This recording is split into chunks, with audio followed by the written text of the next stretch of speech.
नमस्कार, मैं हूं संतोष सिंह राजपाल। बात होनी चाहिए कार्यक्रम में आपका स्वागत है। आज हम बात करेंगे मध्य प्रदेश के होशंगाबाद जिले एवं सीहोर जिले की। होशंगाबाद जिले की ग्राम पंचायत नानपा और सीहोर जिले की ग्राम पंचायत गंजित की। यहाँ धड़ल्ले से रेत का अवैध उत्खनन चल रहा है। बात होनी चाहिए कार्यक्रम के माध्यम से देखें हमारी खास रिपोर्ट। मां नर्मदा, मैं मध्य प्रदेश की जीवनदायिनी हूँ। कहने को तो मैं नर्मदा हूँ, प्रदेश की करोड़ों जनता की जीवनदायिनी हूँ, पर आज मेरा ही अस्तित्व खतरे में है। मध्य प्रदेश रेत खनन माफिया मुझे नोच नोच कर खा रहे। मध्य प्रदेश सरकार के मुख्यमंत्री शिवराज सिंह चौहान ने मां नर्मदा को जीवन इकाई का दर्जा दिया है। हम मानते हैं मध्य प्रदेश वासी नर्मदा जी को, और ऐसा खनन नर्मदा के प्रभाव को नुकसान पहुंचाने वाला नहीं होने देंगे। हम ऐसा उत्खनन नर्मदा में नहीं होने देंगे, जिसके बाद भी मुख्यमंत्री के विधानसभा क्षेत्र व उनके गृह क्षेत्र में धड़ल्ले से 24 घंटे नर्मदा का सीना छलनी कर रहे। आपको बता दें कि सीहोर जिले के ग्राम गंजित व होशंगाबाद जिले के ग्राम नानपा के बीच से बहने वाली जीवनदायिनी मां नर्मदा के बीच से मुख्यमंत्री के विधानसभा क्षेत्र के रेत माफिया मेरा सीना छलनी कर, मशीनों से उत्खनन कर व मेरे बहते पानी को रोक कर लीड बनाकर रेत का परिवहन कर रहे हैं। मामा शिवराज, अब तो इन खनन माफियाओं से मुझे बचाओ। एक तरफ जहां पूरे प्रदेश की जनता पर कोरोना के संकट टूट पड़ा है, तो वहीं आप ही के रेत माफिया मेरा सीना छलनी करने में लगे हुए हैं। ऐसा भाव मां नर्मदा के मन पे आता होगा कि वो गुहार मां नर्मदा लगा रही हैं कि किसी भी तरीके से अवैध उत्खनन बचाएं। आपको बता दें कि होशंगाबाद जिले के ग्राम नानपा व सीहोर जिले के ग्राम गंजित में नर्मदा के दोनों तटों के बीच से मुख्यमंत्री के विधानसभा क्षेत्र में माफिया राज हावी है। इन माफियाओं को ना तो कोरोना का डर है और ना ही प्रशासन का कोई खौफ है। दिन दहाड़े बुधनी के रेत माफिया नर्मदा की जलधारा रोककर बीच नर्मदा में पोकलेन व जेसीबी मशीन से बिना किसी भय के रेत का अवैध उत्खनन व परिवहन कर रहे हैं। जबकि सीहोर जिले के रेत का ठेका पावर मेक कंपनी का है। कंपनी के नर्मदा की कई अवैध खदानों से उत्खनन करा रही है, जिसमें जोशीपुर, बगवाड़ा, महुकला सहित अन्य अवैध खदानों से प्रशासन की मिली भगत से किया जा रहा है, जिससे प्रदेश सरकार को प्रतिदिन लाखों रुपए के राजस्व को छूना लग रहा है। तो वही नर्मदा में मशीन से चलने से मां नर्मदा को प्रदूषण फैल रहा है, तो वहीं पानी में रहने वाले जीव जंतु भी नष्ट हो रहे हैं। हम बात कर रहे हैं सीहोर जिले के ग्राम गंजित और होशंगाबाद जिले के ग्राम पंचायत नानपा की, जो दोनों जिलों का एक सीमा है। यहाँ से रेत का अवैध उत्खनन बरकरार है, जारी है। हम ज़्यादा जानकारी के लिए हम अपने संवाददाता गजेंद्र राजपूत से जुड़ गए हैं, सीधे जुड़ गए हैं। हम उनसे ही जानेंगे कि क्या है पूरा मामला। गजेंद्र जी, क्या है ये पूरा मामला रेत का अवैध उत्खनन का? जी बिल्कुल बताना चाहूंगा कि ये दो जिलों के सीहोर और होशंगाबाद जिले के बीच से बहने वाली मां नर्मदा के दो ग्राम पंचायत हैं। होशंगाबाद नानपा पंचायत और होशंगाबाद जिले की नानपा पंचायत और सीहोर जिले की गांजित पंचायत, इन दोनों के बीच से मां नर्मदा निकली हुई है। और यहाँ से बीच नर्मदा से सीहोर जिले के रेत माफिया लगातार रेत का अवैध उत्खनन कर रहे हैं। तो ये क्या गजेंद्र जी, क्या इसको प्रशासन को इस बात की भनक नहीं है? जी सूत्रों की माने तो यहाँ प्रशासन और जनप्रतिनिधियों की मिली भगत से रेत माफिया रेत का अवैध कारोबार करते हैं और इन्हें किसी भी तरह का प्रशासन या का कोई खौफ नहीं है। अब बात करें कि कोरोना काल चल रहा है, ऐसे में माफ कीजिएगा कि कोरोना काल में हमें ये अवैध उत्खनन की खबर चलानी पड़ रही है, लेकिन प्रदेश के मुख्यमंत्री शिवराज सिंह चौहान ने मां नर्मदा को जीवन इकाई का दर्जा दिया है। बिल्कुल। और वहीं मध्य प्रदेश की जीवनदायिनी मां नर्मदा माना है और है। और ऐसे में लगातार माफिया अवैध कारोबार कर मां नर्मदा को तिल मार रहे हैं। मैं रोकना चाहूंगा गजेंद्र आपको। अनुपरण सिंह जी स्थानीय निवासी हैं, वो जुड़ गए हमारे साथ। हम उनसे जानना चाहेंगे कि क्या है पूरा मामला। अनुपरण जी, बताया जा रहा है कि ग्राम पंचायत नानपा और ग्राम पंचायत गंजित में मां नर्मदा से अवैध उत्खनन, रेत का अवैध उत्खनन धड़ल्ले से चल रहा है। क्या है पूरा मामला? यहाँ पर नर्मदा किनारे मतलब नर्मदा किनारे की जो रेत थी, इन लोगों ने पहले वहाँ के डंप करके और वहाँ से जो पत्थर थे घाट पे, उनसे वहाँ पर पुल का निर्माण किया। और बीच नर्मदा जी में जो नर्मदा जी में जो लोग बाड़ी लगाते थे, मतलब सब्जियां बोते थे, वहाँ से इन लोगों ने उनकी बाड़ी को नष्ट किया। उसके बाद में इन लोगों ने पुल के माध्यम से वहां तक 2 पोकलेन ले जाकर और ट्रैक्टर मशीन के थ्रू इन लोगों ने डंपरों में डंप करना शुरू करा। और रेत में कम से कम 150 से 200 डंपर पर डे यहाँ से जाते हैं। ये क्या प्रशासन की इस पे नजर नहीं है, या प्रशासन इस पे कार्रवाई नहीं कर पा रहा? क्या कारण हो सकता है इसका? 15 तारीख को पंचनामा पटवारी के थ्रू हम लोगों ने बनवा दिया गया था गांव वालों के सामने। गांव वाले सब एकत्रित थे और पञ्चनामा बना और अवैध खनन है इस चीज की जानकारी यहाँ के तहसीलदार साहब को भी है, माइनिंग ऑफिसर को भी है और उसके बाद में अपने कलेक्टर सर को भी है। सबको जानकारी भी दे दी है और सबको मैंने खुद फोन लगा के बात की है।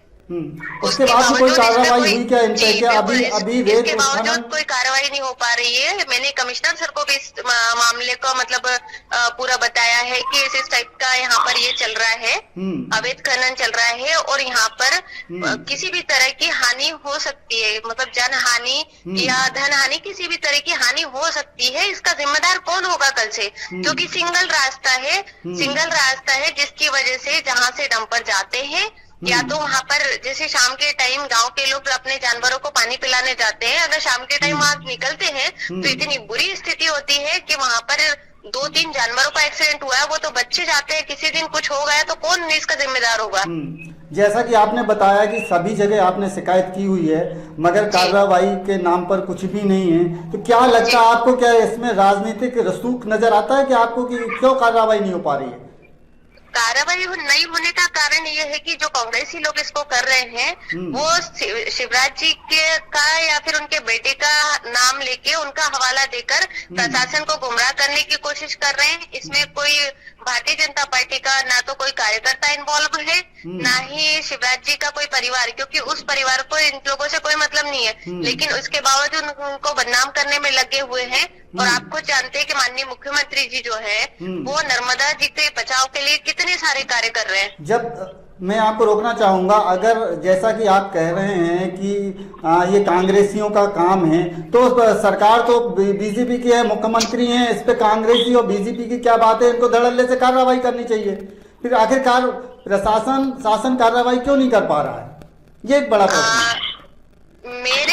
जहाँ तक मेरे सामने जो बातें आई है वो ये आई है कि प्रशासन को इन लोगों ने, जो माफिया है, इन लोगों ने प्रशासन को पैसा दे रखा है। अच्छा। अब कैसे दिया है, क्या है, ये मेरे संज्ञान में नहीं है, लेकिन पैसा इन लोगों ने दे रखा है। ये उन्होंने खुद कबूल किया है कि हम लोगों ने प्रशासन को पैसा दिया है और तुमको कितना चाहिए ये बताओ। मतलब ये बात मेरे से भी बोली गई थी कि तुमको कितना चाहिए और अगर तुम पैसा नहीं लेते हो तो तुमको, मतलब इन लोगों के पास अवैध हथियार भी हैं, जिसकी वजह से गांव वाले कुछ भी बोलने से पहले सोच रहे हैं कि अगर हम ऐसा कुछ करते हैं तो हम लोगों को, मतलब हमारी जान को खतरा भी हो सकता है। तो इस वजह से किसी ने भी कोई इस पे आपत्ति नहीं जता रहे। चलिए, जुड़ने के लिए बहुत बहुत धन्यवाद आपका। तो ये स्थिति है होशंगाबाद जिले की, और यूं कहें कि सीएम शिवराज सिंह चौहान के बुधनी जो विधानसभा क्षेत्र है उनके यहाँ की रेत माफिया इतने दबंग है। आज जैसा कि आपने सुना कि उनके पास अवैध हथियार भी हैं, ऐसा भी बताया जा रहा है, और कहीं ना कहीं इनने आरोप ये लगाया कि कांग्रेस की तरफ से यह किया जा रहा है। लेकिन प्रश्न यही खड़ा होता है कि आखिर कार्रवाई क्यों नहीं होती। गजेंद्र जी, आखिर कार्रवाई क्यों नहीं हो रही? जैसे कि इनका आरोप है कि कांग्रेस के व्यक्तियों ने के उनका काम है ये, फिर कार्रवाई क्यों नहीं हो रही? जी बिल्कुल, जो भी रेत माफिया हैं, जो प्रशासन और जनप्रतिनिधियों की मिली भगत से ही अवैध उत्खनन करते हैं, और ये आज से नहीं कई वर्षों से ऐसा चलता आ रहा है कि मां नर्मदा का हमेशा ही सीना छलनी करते चले आ रहे हैं रेत माफिया। और कई बार शिकायतें करने के बाद भी उन पर कोई कार्रवाई नहीं की जाती है। बस आरोप प्रत्यारोप पे ही यह पूरा स्थिति चल रही है। कांग्रेस बोलेगी बीजेपी का, बीजेपी बोलेगी कांग्रेस का। आखिर सरकार बीजेपी के कार्रवाई करनी चाहिए। मैं गजेंद्र आपको रोकना चाहूंगा। शिवराज चंदेल कांग्रेस जिला प्रवक्ता होशंगाबाद जुड़ गए हैं, मैं उनसे जानना चाहूंगा। शिवराज जी, क्या है एक्चुअली ये पूरा मामला? शिवराज जी, शायद फोन डिस्कनेक्ट हो गया। हाँ गजेंद्र, बताएं आखिर ये आरोप और प्रत्यारोप का मामला कब तक चलेगा? कार्रवाई कब तक होगी? क्या कारण है कि कार्रवाई नहीं हो पा रही? इस तरह के अवैध उत्खनन को लेकर शिवराज जी को सख्त कार्रवाई करना चाहिए कि जिस मां नर्मदा को वो इकाई,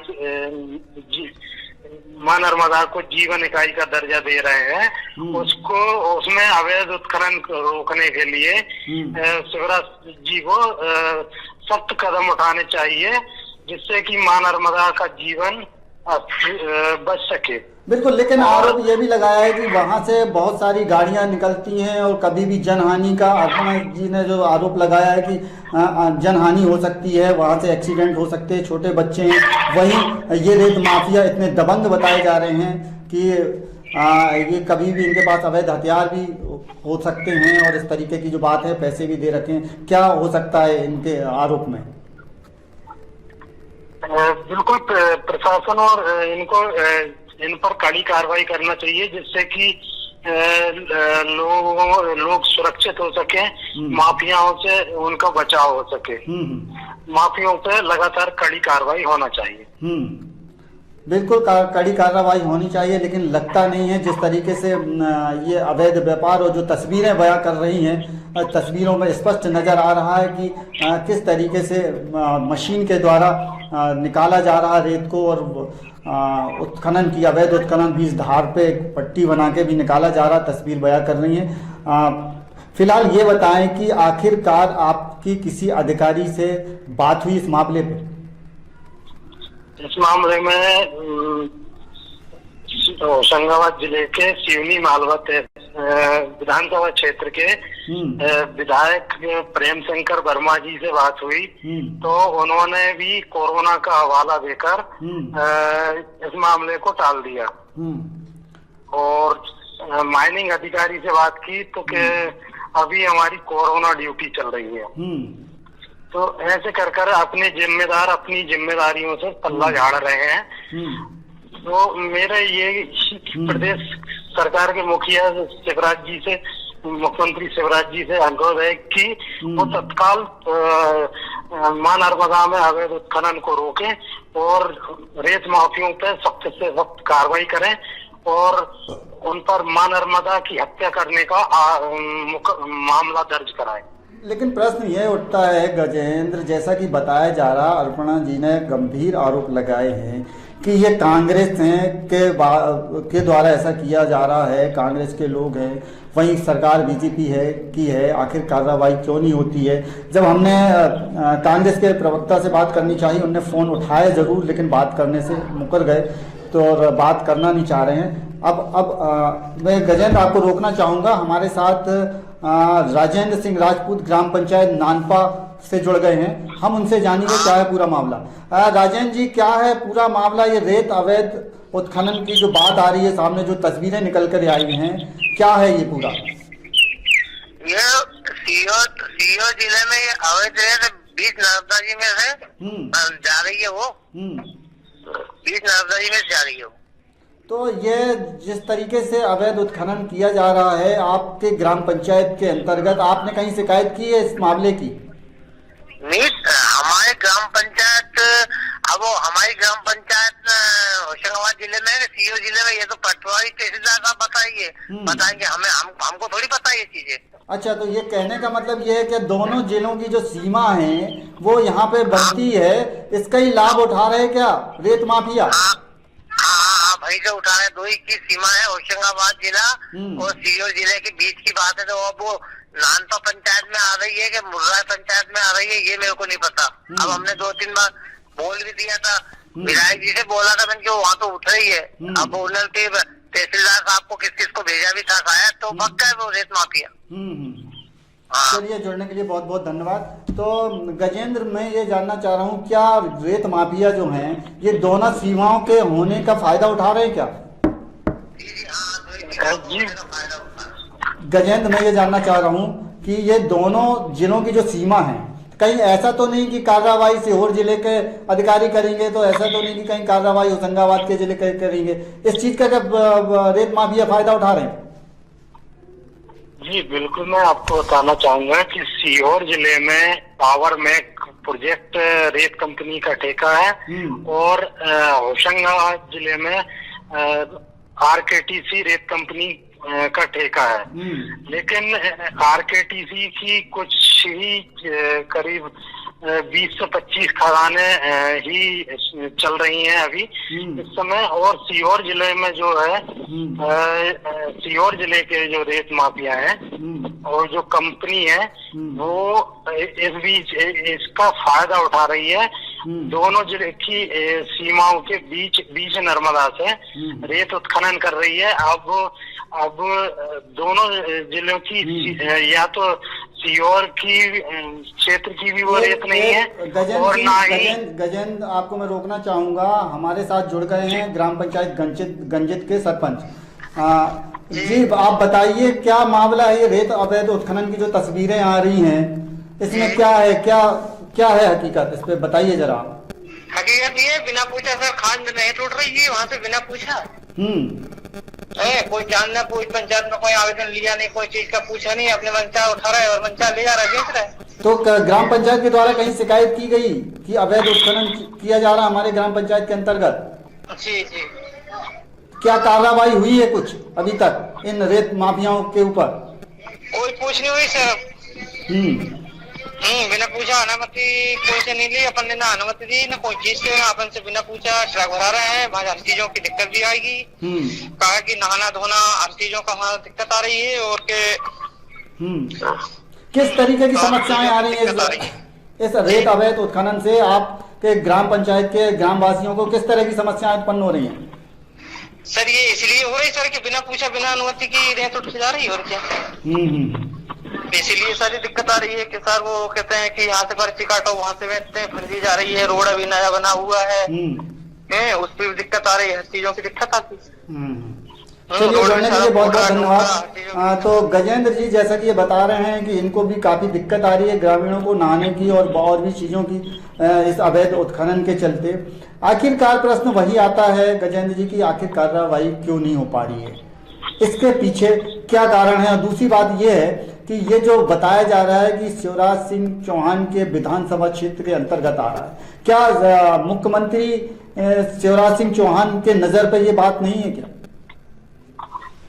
जी बिल्कुल, बताना चाहूंगा कि शिवराज सिंह जी के विधानसभा क्षेत्र में ऐसी दर्जनों नर्मदा में अवैध रेत खदान है जिनसे लगातार अवैध उत्खनन चल रहा है और कहीं ना कहीं प्रशासन की मिलीभगत से ही चल रहा है, जनप्रतिनिधियों की मिलीभगत से चल रहा है। गजेंद्र जी, RL बागरी जी तहसीलदार रेड्डी जुड़ गए हमारे साथ, हम उनसे बात करेंगे। तहसील बागरी जी, ये जो मामला आ रहा है नानपा का और रेत अवैध उत्खनन का ये मामला सामने आ रहा है। बताया जा रहा है कि यहाँ पर रेत माफिया काफी सक्रिय हैं, जो होशंगाबाद और सीहोर जिले के सीमा पे पड़ता है। क्या आपको जानकारी है इसके कैसे? जी सर, आपकी आवाज नहीं आ रही, अभी आवाज नहीं।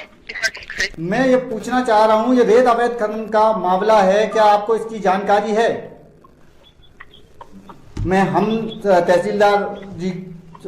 तहसीलदार से बागरी जी से हमने संपर्क किया, वो जोड़ गए, लेकिन उनको आवाज आ रही थी, लेकिन वही बहाना की आवाज नहीं आ पा रही है। फिलहाल वो बात करने से नहीं करना चाहते, शायद उनको पता है कि भारत न्यूज़ टीवी से फोन है और इस रेत के मामले पे ही चर्चा होगी। कुछ भी कहने से वो बहाने करते हुए नजर आए कि हमारे पास आवाज नहीं आ रही, जबकि दर्शकों तक भी ये आवाज पहुंच पा रही है। चलिए, तो गजन जी, क्या मैं जो पूछ रहा था आपसे कि ये शिवराज सिंह चौहान के विधानसभा क्षेत्र का मामला है, इसके बाद भी अगर कार्रवाई नहीं हो रही है तो ये तो बड़ा प्रश्न खड़ा होता है। आखिर क्यों कार्रवाई नहीं कर पा रहे? क्या अधिकारी जो है वो सीएम शिवराज से भी बड़े हो गए हैं क्या? जी बिल्कुल, कहीं ना कहीं जनप्रतिनिधि और प्रशासन की मिली भगत से ही हर अवैध उत्खनन होता है। और जब ये अपने विधानसभा क्षेत्र का अवैध उत्खनन बंद नहीं करवा पाते हैं, तो ये प्रदेश की जीवनदायिनी बहुत बड़ी है। प्रदेश में कैसे अवैध उत्खनन मां नर्मदा में रोक पाएंगे ये बड़ा सवाल है। चलिए, हम आपको बता दें कि हमने प्राय सभी को फोन लगाने की कोशिश की, विधायक जी को भी फोन लगाने की कोशिश की, वहीं पे खनिज अधिकारियों को भी फोन लगाने की कोशिश की, सभी अधिकारियों को फोन लगाने की कोशिश की, लेकिन घंटी जा रही है, पर फोन किसी भी प्रकार से कोई भी व्यक्ति फोन उठाने के लिए तैयार नहीं है। आम आदमी को छोड़कर बात करने को ही तैयार नहीं है कि आखिर मामला क्या है। धीरे से जैसे ही उनके पास फोन पहुंचता है, वो समझ जाते हैं कि कहीं ना कहीं फोन पे किस चीज़ के बारे पे फोन आया है और किस बात को लेकर बात की जाएगी। ये और हम लगातार निरंतर प्रयास कर रहे हैं कि बात करें। और हाँ, हमारे साथ माइनिंग इंस्पेक्टर पुष्पेंद्र त्रिपाठी जुड़ गए हैं, हम बात करना चाहेंगे। पुष्पेंद्र जी, क्या है पूरा मामला ये रेत अवैध उत्खनन से जुड़ा हुआ? बिल्कुल गजेंद्र जी, जैसा कि हमने अभी दर्शकों को बताया कि सारे अधिकारी फोन उठा रहे हैं, लेकिन जैसे ही पता चलता है कि ये न्यूज चैनल से फोन है और इस पे रेत अवैध मामले पे ये चर्चा है, वो तुरंत फोन काट देते हैं। फिलहाल गजेंद्र जी, आपका बहुत बहुत धन्यवाद। जैसा कि आपने बताया, मध्य प्रदेश में मुख्यमंत्री माननीय शिवराज सिंह चौहान जी के गृह क्षेत्र में मां नर्मदा की रेत के अवैध उत्खनन का मामला जो है वो बेहद संजीदा है। और ये बहुत निंदा का विषय है कि आज जब कोरोना जैसी महामारी में पूरे प्रदेश में हाहाकार मचा हुआ है, ऐसी परिस्थितियों में भी मुख्यमंत्री जी के गृह क्षेत्र में इस तरह दिन दहाड़े मशीनों से अवैध उत्खनन होना, मैं समझता हूं कि बेहद निंदनीय कार्य है और इससे मां नर्मदा के अस्तित्व पे खतरा है।